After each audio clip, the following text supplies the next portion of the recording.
Many leftists believe in both good and bad faith that Marxism is inherently traditionalist in some way. Many anarchists would state that Marxists are conservative purists, and certain brands of Marxism embody this notion by opposing recreational drug use and non-traditional sexual norms. There seems to be a general misunderstanding that Marx and Engels supported the conservative Western conceptions of purity. This simply isn't true. This is clearly shown through their writings and actions. Both led hedonistic, even promiscuous lifestyles, and showed a disregard for traditional social conventions. Given this misunderstanding, anti-materialist interpretations of labor triumph. Take, for example, the general rising trend of weirdo nationalists portraying themselves as Marxists, when they couldn't be further from the lot. These renegades are vaguely populist in thought and largely Lassallean in action, all the while claiming to be the truest Marxists. They call themselves patriotic socialists. They're the type of people who, on the rare occasion they read Marx, turn a blind eye to the parts which contradict their doctrine.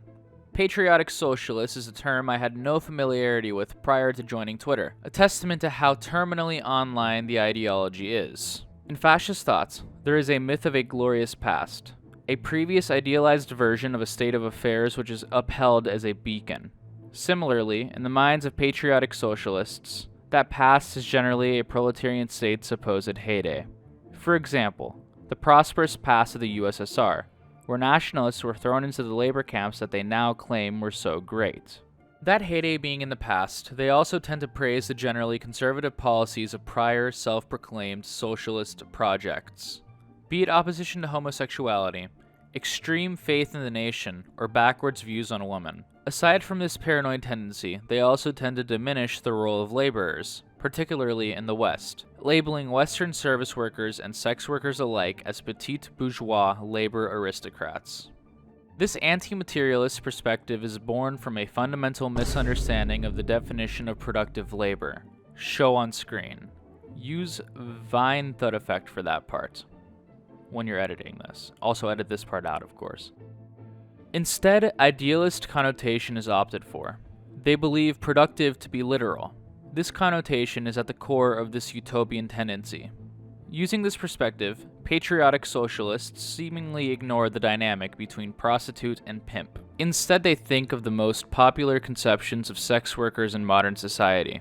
They think of rich porn stars, loaded dumb strippers, and most recently, successful OnlyFans girls. The latter is a recent development in sex work and is a manifestation of the gig economy that has emerged in late-stage capitalism. Like all gig work, ownership is partially in the hands of the sex worker, providing a less exploitative aesthetic to their labor. Since the patriotic socialist is more concerned with appearance than fact, they easily fall for this view. Why should we Marxists fight for them if they aren't exploited? Regardless of how incorrect this perspective is, they ignore the fact that this is all aesthetics, and isn't representative of the vast majority of sex workers. Most sex workers end up in that position by either suffering the general effects of capitalism or through coercion into the field. Both lead to massive exploitation. Furthermore, this majority almost certainly gets their surplus labor extracted from them by a boss, their pimp. Just as a quick note, we wanted to explain that surplus labor is essentially the part of the commodity which a laborer produces but doesn't get paid for. Basically, the difference between the value produced by the worker and the amount they get paid. This simple analysis would lead the patriotic socialist to say that authentic Marxists are too pro-sex work. Wait, I have a question. Yeah. How many holes does a woman have from the waist down? 2. Okay, so what are those holes used for? I mean, like, bathroom-wise? Yes. Poop and pee? Poop and pee. Yeah. And then where's the sex one, dude? The pee one. OnlyFans is a divisive topic. It is either liberatory or reprehensible depending on who you ask. Both are wrong.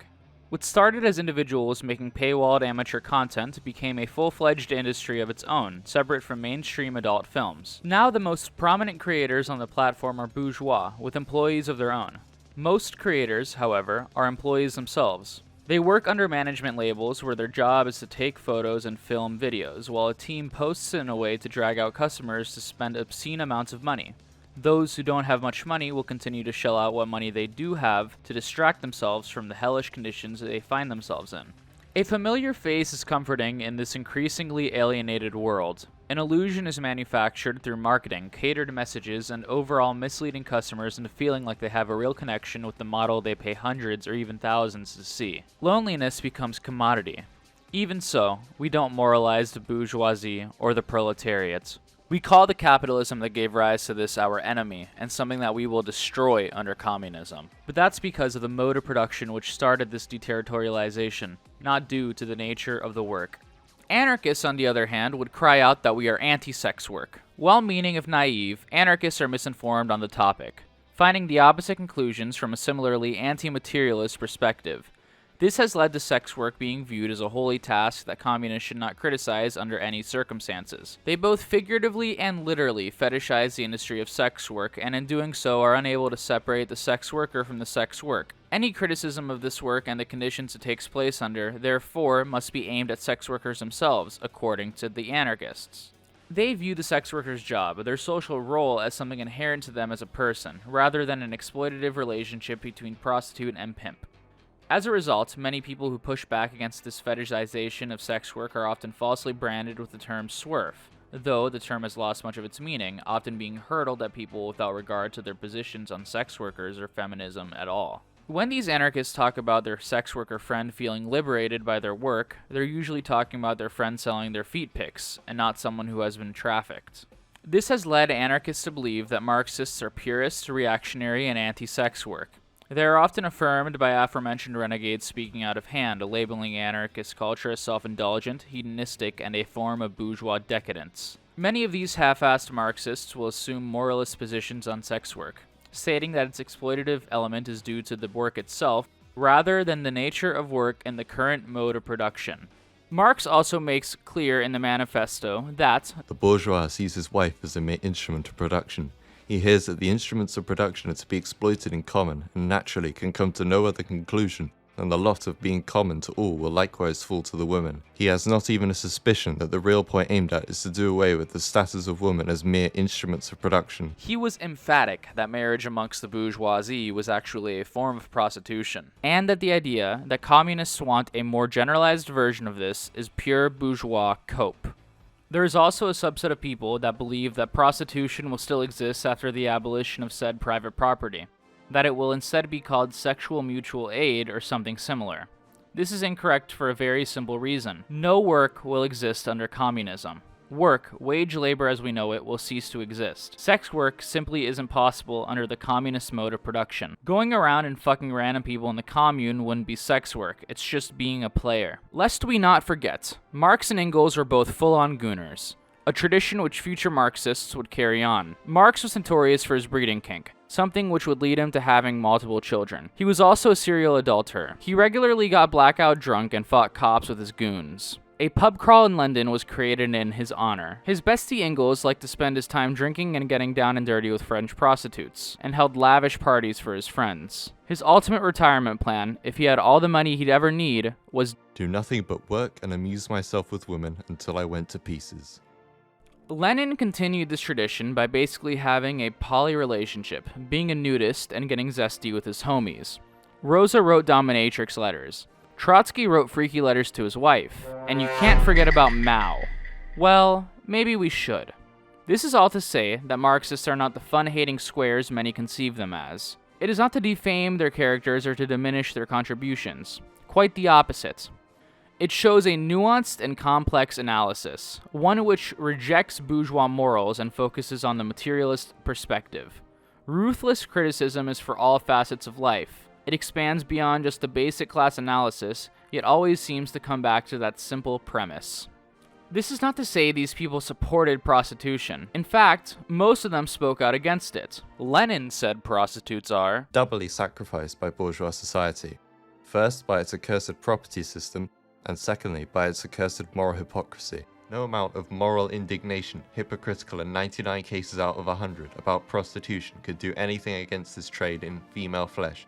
So long as wage slavery exists, inevitably prostitution too will exist. For Marx and Engels, it was Self-evident that the abolition of the present system of production must bring with it the abolition of the community of women springing from that system, i.e. of prostitution both public and private.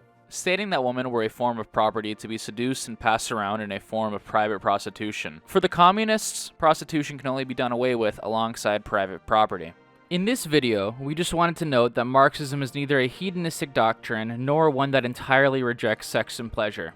Marx rejects the grind set as a hunt to accumulate and amass more and more capital and commodities, and instead wants us to focus on experiences. As Marx said in his 1844 manuscripts, "The less you eat, drink, and buy books, the less you go to the theatre, the dance hall, the public house, the less you think, love, theorize, sing, paint, fence, etc., the more you save. The greater becomes your treasure, which neither moths nor rust will devour, your capital. The less you are, the less you express your own life. The more you have, i.e., the greater is your alienated life, the greater is the store of your estranged being." so to you, the Marxist watching this, for the love of God, go outside, read, write, and organize. Get involved in making a real difference instead of raging over OnlyFans girls online.